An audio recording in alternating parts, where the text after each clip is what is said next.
আসসালামু আলাইকুম গাইস, কেমন আছেন সবাই? আশা করি সবাই ভালো আছেন। তো চলে এলাম আপনাদের মাঝে নতুন একটি শর্ট ব্লগ নিয়ে। তো গাইস, আজকে আমরা যাচ্ছি কুমিল্লা স্টেডিয়াম সুইমিং পুলে। দেরি না করে চলুন যাওয়া যাক। এই মুহূর্তে আমরা আছি কুমিল্লা স্টেডিয়ামের পাশে ঈদগাহ মাঠে। একটু পরে আমার সাথে জয়েন্ট হবে আমার এক ফ্রেন্ড। পর আমরা একসাথে সুইমিং পুলের ভিতরে এন্ট্রি নেব। গাইস, ফাইনালি আমরা সুইমিং পুলে চলে এসেছি। এখনই স্টার্ট করব আমাদের সুইমিং।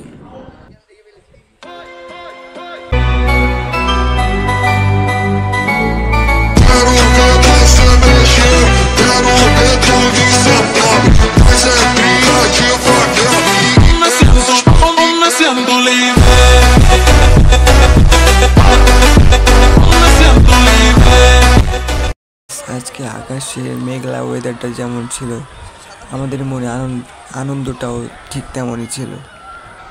তো গাইস, আজকের ব্লগটি এই পর্যন্ত। সবাই ভালো থাকবেন, সুস্থ থাকবেন। ফি আমানিল্লাহ।